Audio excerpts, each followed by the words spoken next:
Article 21 right to life and personal liberty. Hello everyone, welcome back to Shivi study shift. आज हम बात करने वाले हैं आर्टिकल 21 की, जिसमें हम देखेंगे राइट टू लाइफ क्या है और राइट टू पर्सनल लिबर्टी क्या है। ठीक है, अगर बात करें आर्टिकल 21 की, तो ना केवल ये भारत में रहने वाले जो सिटीजन्स हैं उनके लिए, बल्कि जो नॉन सिटीजन्स हैं उनके लिए भी है।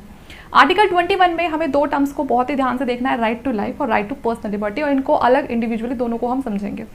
राइट टू लाइफ से पहले मैं आपको पूरी ये स्टेटमेंट पढ़ा देती हूँ जो आर्टिकल 21 के अंदर लिखी हुई है। No person shall be deprived of his life or personal liberty except according to the procedure established by the law. ठीक है, राइट टू लाइफ हम सबको पता है, जीने का अधिकार, और राइट टू पर्सनल लिबर्टी यहाँ पर बताती है कि जो इंसान का अपना पर्सनल स्पेस होता है, ठीक है, उसकी जो फ्रीडम होती है वो हमारी पर्सनल लिबर्टी के अंदर आती है। यहाँ पर ये बात कही गई है किसी भी इंसान से आप उसकी राइट टू लाइफ और राइट टू पर्सनल जो उसकी लिबर्टी है, ठीक है ना, उसकी जो फ्रीडम है, आप उससे वो नहीं छीन सकते। लेकिन जैसे कि मैं आपको हमेशा बताती आ रही हूँ कि कोई भी फंडामेंटल राइट, ठीक है ना, पूरी तरह से एब्सोल्यूट नहीं है नेचर में, तो सेम वैसे ही जो आर्टिकल 21 है वो भी एब्सोल्यूट नहीं है, इसको भी सस्पेंड किया जा सकता है। अगर बात करते हैं आर्टिकल 21 जो हमारा फंडामेंटल राइट है उसके सस्पेंशन की, तो यहाँ पर उसको सस्पेंड करने का जो राइट है वो स्टेट के पास है। स्टेट के ऊपर मैं पहले ही ऑलरेडी एक वीडियो बना चुकी हूँ, अगर आपने नहीं देखी तो लिंक आपको नीचे डिस्क्रिप्शन बॉक्स में मिल जाएगा। तो यहाँ पर स्टेट के पास की राइट है कि according to the procedure established by the law, इसको फॉलो करके वो हमारा जो आर्टिकल 21 है right to life and personal liberty, इसको वो सस्पेंड कर सकता है, हमारे इस फंडामेंटल राइट को सस्पेंड कर सकता है, क्योंकि हमारा कोई भी जो फंडामेंटल राइट है पूरी तरह से एब्सोल्यूट नहीं है। ओके, अब यहाँ पर procedure established by the law में आप कंफ्यूज हो गए होंगे कि procedure established by the law क्या होता है। तो यहाँ पर सबसे पहले हम प्रोसीजर एस्टैब्लिश्ड बाय लॉ को ही देख लेते हैं कि procedure established by the law आखिर होता है। एस्टैब्लिश बाय द लॉ, सबसे पहले हम इस कॉन्सेप्ट को क्लियर करते हैं। आपको पता है किसी भी लॉ को बनने से पहले एक बिल को पास किया जाता है, ठीक है ना, उस बिल को इंट्रोड्यूस कर दिया, उस बिल को आप अपर हाउस में इंट्रोड्यूस कर सकते हैं और लोअर हाउस में, ठीक है, राज्यसभा और लोकसभा किसी में भी आप उसको इंट्रोड्यूस कर सकते हो। जब वो यहाँ से दोनों जगह से पास हो जाता है फिर वो जाता है प्रेसिडेंट के पास, प्रेसिडेंट के साइन के बाद ये एक्ट बन जाता है। ठीक है, अब ये एक्ट बन गया, ये लॉ कंप्लीट हो गया यहाँ पर। अब इस लॉ को बनाने के लिए आपने इस पूरे प्रोसीजर को फॉलो करा है। इस प्रोसीजर को फॉलो करने के बाद आपका लॉ तो तैयार हो गया। अब जरूरी नहीं है कि जिस दिन साइन होते हैं, जिस दिन ये पूरा एक्ट बन जाता है, उस दिन से ही ये फॉलो करना शुरू कर दिया जाएगा या एप्लीकेबल हो जाएगा। आप चाहे तो किसी फ्यूचर डेट को भी इसके लिए डिसाइड कर सकते हो कि हम 2 दिन बाद, 4 दिन बाद, ठीक है ना, इस लॉ को पूरी तरह से फॉलो करवाएंगे, एप्लीकेबल हो जाएगा। अब यहाँ पर हम आर्टिकल 21 में बार बार बात कर रहे हैं कि procedure established by the law का यूज करके हम आर्टिकल 21 को सस्पेंड कर सकते हैं। तो यहाँ पर आप किसी भी लॉ को अगर पूरे प्रोसीजर के साथ बनाते हो, जितनी भी एक लीगल रिक्वायरमेंट जरूरी होती है किसी भी लॉ को बनाने के लिए, अगर आप उस पूरी प्रोसीजर को फॉलो करते हो और उसके बाद वो लॉ बनता है, तो उस लॉ से फिर आप आर्टिकल 21 को सस्पेंड कर सकते हो। ठीक है, तो ये था हमारा procedure established by the law. अब आपको आर्टिकल 21 को अच्छे से समझ पाएंगे कि procedure established by the law का मतलब होता क्या है। ठीक है, अब यहाँ पर आप अच्छे से समझ चुके हैं कि जो procedure established by the law है वो क्या है। ठीक है, तो यहाँ पर जो स्टेट है वो इसको फॉलो करके हमारे आर्टिकल 21 को सस्पेंड कर सकता है। अब ये राइट तो हो गया स्टेट के पास, ठीक है, लेकिन अगर स्टेट के अलावा कोई हमारे आर्टिकल 21 का वॉयलेशन करता है, violation of right by the private individual, ठीक है, वो स्टेट से अलग है, तो यहाँ पर वो आर्टिकल 21 के अंडर नहीं आएगा, क्योंकि आर्टिकल 21 में क्या कहा गया है कि वो किस केस में उसको सस्पेंड किया जा सकता है, by the procedure established by the law. ठीक है, और यहाँ पर तो किसी भी जो प्राइवेट प्रॉपर्टी होती है या प्राइवेट जो भी इंस्टीट्यूट है उसके पास तो ये राइट होता ही नहीं है ना, ये राइट तो सिर्फ स्टेट के पास होता है। तो इसीलिए यहाँ पर ही हमारा आर्टिकल 21 के अंडर नहीं आएगा जब हमारा इस आर्टिकल को कोई जब हमारे इस आर्टिकल को कोई वायलेट करेगा, तो वो हमारा आर्टिकल 21 के अंदर नहीं आएगा। कब नहीं आएगा? जब कोई प्राइवेट इंडिविजुअल करेगा। अब यहाँ पर ठीक है, जब स्टेट ने किया जब तो वो उस आर्टिकल के अंदर आ गया, लेकिन अगर कोई प्राइवेट इंडिविजुअल करता है तो तब हमारे पास उसके लिए क्या रेमेडी होनी चाहिए।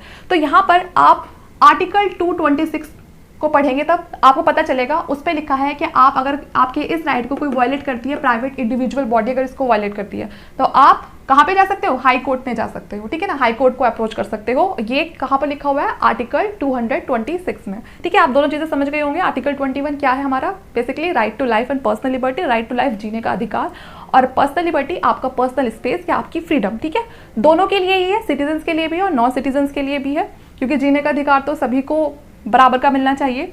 यहाँ पर क्या बात कही गई है? No person shall be deprived, ठीक है ना, of his life and personal liberty. आप किसी से भी ये दोनों अधिकार नहीं छीन सकते हैं, एक्सेप्ट किस केस को छोड़ के? Procedure established by the law, इसको छोड़ के। अगर जो गवर्नमेंट है अगर वो इसको फॉलो करती है तो वो आपका आर्टिकल 21 भी सस्पेंड कर सकती है। ठीक है, अब आगे देखते हैं right to life or personal liberty को इंडिविजुअली। यहाँ पर हमारे पास आर्टिकल 21 में दो कीवर्ड्स है, right to life or personal liberty. दोनों को इंडिविजुअली देखेंगे, बात करेंगे राइट टू लाइफ की। तो यहाँ पर जीने से मतलब ये नहीं है कि आप एक बिल्कुल जानवरों वाली जिंदगी जी रहे हैं, ठीक है, कि उनको खिलाया पिलाया काम निकाला। यहाँ पर राइट टू लाइफ से मतलब है कि जो आपकी लाइफ है वो मीनिंगफुल होनी चाहिए, ठीक है ना, वर्दी होनी चाहिए, कंप्लीट होनी चाहिए, ठीक है, आपकी लाइफ में हैप्पीनेस होनी चाहिए, आप डिजर्व करते हैं आसपास एक क्लीन इन्वायरमेंट, ठीक है ना, आपका लाइवलीहुड होना चाहिए, ठीक है, आपकी हेल्थ अच्छी होनी चाहिए। तो ये सारी चीजें आती हैं आपकी राइट टू लाइफ के अंदर। इसके अलावा और भी बहुत चीजें हैं कि एक इंसान को डिग्निटी के साथ, रिस्पेक्ट के साथ अपना जो जीने का अधिकार है वो पूरी तरह से मिलना चाहिए, ठीक है। तो ये है राइट टू लाइफ के अंदर। अब यहाँ पर एक केस लॉ की बात करते हैं, Kharak Singh versus state of UP. अब इसमें क्या हुआ था, जो पिटिशनर था उसके ऊपर डकैती के चार्जेस लग जाते हैं, ठीक है। अब यहाँ पर जो पुलिस थी वो बिल्कुल जो सिक्योरिटी लगा दी उसके आगे पीछे, कि मतलब उसके हर जो मूव था उस पर पूरी नजर थी। जब वो अपने घर पे रहता था तो उसके बाहर पुलिस मतलब पूरी तरह से उसके पीछे पड़ गई थी, पुलिस नजर रखती थी अच्छे से। तो यहाँ पर इस पिटिशनर ने क्या करा, यहाँ पर उसने जो आर्टिकल 21 है उसको चैलेंज कर दिया, ठीक है, और कहा कि ये उसका right to life and personal liberty को क्या कर रहा है, उसके इस फंडामेंटल राइट को वायलेट कर रहा है। तो यहाँ पर सुप्रीम कोर्ट ने क्या कहा कि यहाँ पर जो वो उसको पूरी तरह से उस पर नजर रख रहे थे, कि ये सुप्रीम कोर्ट ने भी ये चीज मानी कि यहाँ पर जो आर्टिकल 21 है उसको पूरी तरह से वायलेट किया जा रहा है, क्योंकि एक इंसान को राइट टू लाइफ और उसकी जो पर्सनल लिबर्टी है वो मिलने का पूरा अधिकार है। तो यहाँ पर जो जजमेंट आई, ठीक है ना, वो किसके फेवर में आई, वो उसी पिटिशनर के फेवर में आई, ठीक है, क्योंकि ये आर्टिकल 21 है, आप उसको इस तरह से वायलेट नहीं कर सकते। अगर आप किसी पे इस तरह से नजर रखते हो पूरे टाइम तो यहाँ पर उसका आर्टिकल जो 21 है आप उसको वायलेट कर रहे हो। तो ये था हमारा राइट टू लाइफ और उससे जुड़ा हुआ केस लॉ। सेकंड कीवर्ड है हमारा राइट टू पर्सनल लिबर्टी, ठीक है ना। राइट टू पर्सनल लिबर्टी के अंदर क्या बात कही गई है कि पर्सनल लिबर्टी मतलब आपका जो पर्सनल स्पेस है, आपकी जो फ्रीडम है, ठीक है ना, उसको कोई नहीं छीन सकता। यहाँ पे पर्सनल लिबर्टी का मतलब यही नहीं है कि सिर्फ आपको फिजिकली आपको यहाँ पर फ्रीडम दे दिया, नहीं, बल्कि आपको हर वो काम करने का अधिकार दिया जाएगा जिससे कि आपकी जो लाइफ है वो अच्छी हो सकती है। अब बात करते हैं पर्सनल लिबर्टी को, सोच के चलते हैं कि आपके हर काम पर अगर कोई नजर रख रहा है, ठीक है ना, आपने बाहर भी देखा, अगर हम कहीं बाहर जाते हैं, ठीक है, कोई हमें घूर रहा है, ठीक है, तो हम क्या होता है अपने बहुत ज्यादा कॉशियस हो जाते हैं। तो सेम अगर यही चीज हम देखें कि हमारी गवर्नमेंट, ठीक है ना, वो भी हम पे ऐसे ही नजर रखे हमारे अकाउंट्स पर, हमारे इंस्टाग्राम पर, फेसबुक पर, तो वो क्या होगा, वो हमारी पर्सनल लिबर्टी के अंदर आएगा क्या, नहीं ना, वो उसको इन्फ्रिंज करेगा। तो इसीलिए राइट टू पर्सनल लिबर्टी का जो राइट है वो सभी को दिया गया है।